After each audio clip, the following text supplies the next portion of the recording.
Well, let's talk more now on those GDP numbers, and we speak to the Centre for Development and Enterprise Executive Director, Anne Bernstein. And good evening to you, and thank you very much for your time. Let's start with that positive news of the marginal growth of 0.4% to South Africa's economy. Is this a sign that plans to grow the South African economy are beginning to yield results? Well, I think we have to look at this in a much bigger context. There's been a positive reaction to the formation of the GNU and the hope that there will be considerably more determination about reform, essential reforms. I think we have got, Eskom is doing better, and we certainly don't have load shedding. Although those people like me who live in Johannesburg, we have something the city calls load reduction, and every now and then you just don't have any power at all. So I don't think we're out of the woods at all. And I think you've got to, the big picture is that a few weeks ago we were told the unemployment numbers for the quarter, which went up. So we now have some 12 million people who would like to work if they could find a job. And I don't think there's sufficient urgency in the GNU yet. I'm not experiencing it as a citizen. I think we have to recognize that we're not in a normal time. The country is in crisis in almost every direction you look. And yes, I want to be optimistic, but we're not doing enough yet. We're not moving fast enough. Transnet's not transforming fast enough. So there are a lot of things that are not going well. And the Reserve Bank says we're going to have growth of 1.2 or 1.3 this year. I think we need to be very realistic about where we are, and we need to keep the pressure up on the politicians and the decision makers to make the reforms that we desperately need. I'll come back in a moment to GNU, which you raise, and those very grim unemployment numbers. Let's stick with Transnet for a moment, the entity that you've just mentioned. Structural problems remain in the South African economy, and key among them is indeed the logistics sector. Transnet, it continues to have problems with equipment shortages and maintenance. Does Transnet continue to be a drawback to the South African economy, in your view? Absolutely. We know that. We know that because the most senior businessmen in the country are stopping what they're doing to run their big companies in a turbulent global and local environment to help the government run the country. And part of their priorities is to fix logistics, the most important part of which are the ports, the rail, and other things. So yes, this is still affecting the economy. It seems to be getting a little bit better in some parts of the logistics sector. But I read the other day that, remember, we all got excited that Transnet was going to bring the private sector in to help deal with ports and rail. Well, they announced the other day that this wasn't really working and they haven't signed the deal. And although this had taken 2 years, now they were going to go back to the drawing board and do this in a different way, and this would take another 3 years. So I'm not very excited yet. I think if you look at all the indicators, we're not making sufficient progress quickly enough. And it's that sense of urgency that we have to get the right people in place. We have to almost be ruthless in terms of making sure we've got the best people in the country to run the big companies. And I don't think we do yet.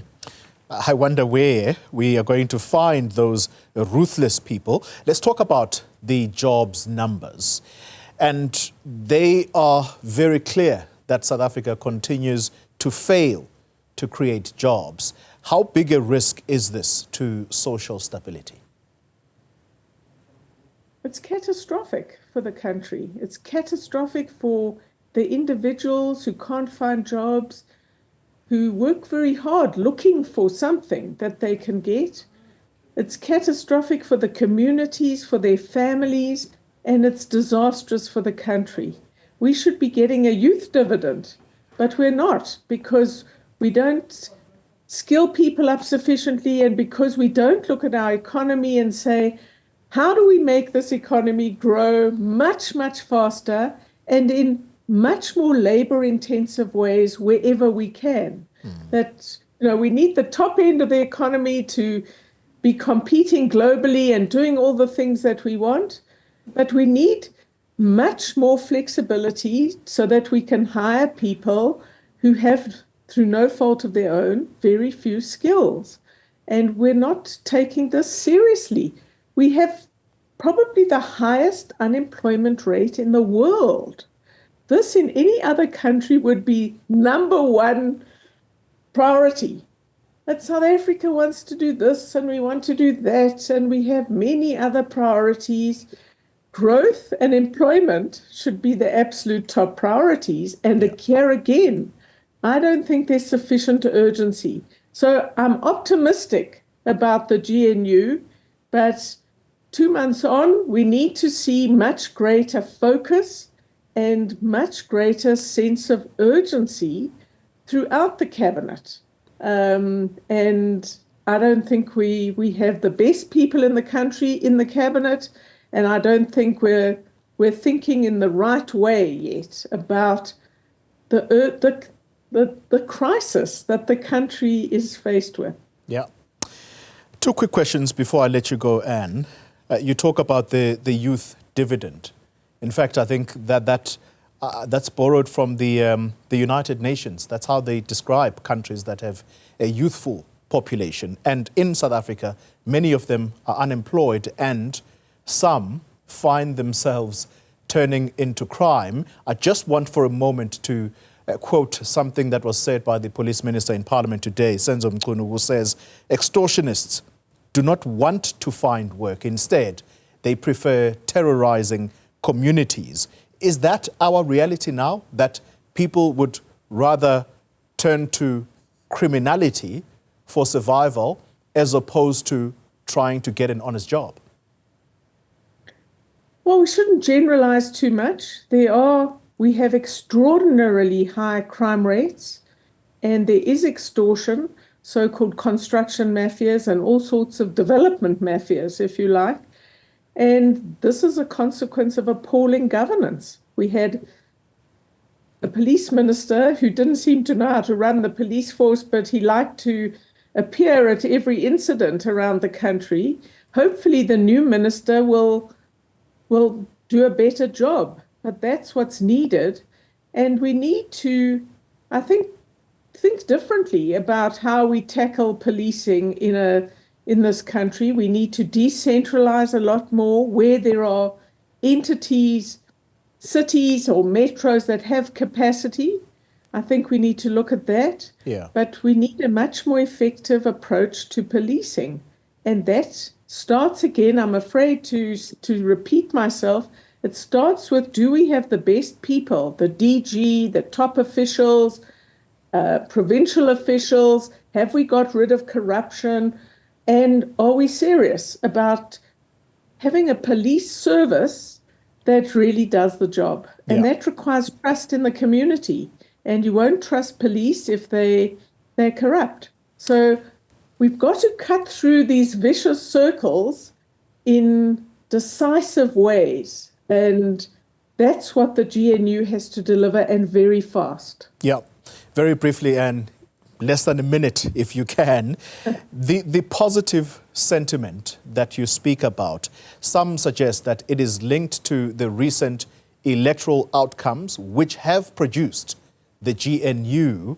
Do you think that we are able to capitalize on it quickly enough for us to attract foreign direct investment? It's difficult to invest in South Africa if you can't get your goods to market. The GNU, that's the hope. And we're certainly doing everything we can to to back this GNU and hope that there is increased momentum for the reforms that we need. I think the jury's out at the moment. I'm not sure yet. It's a hope. It's a hope.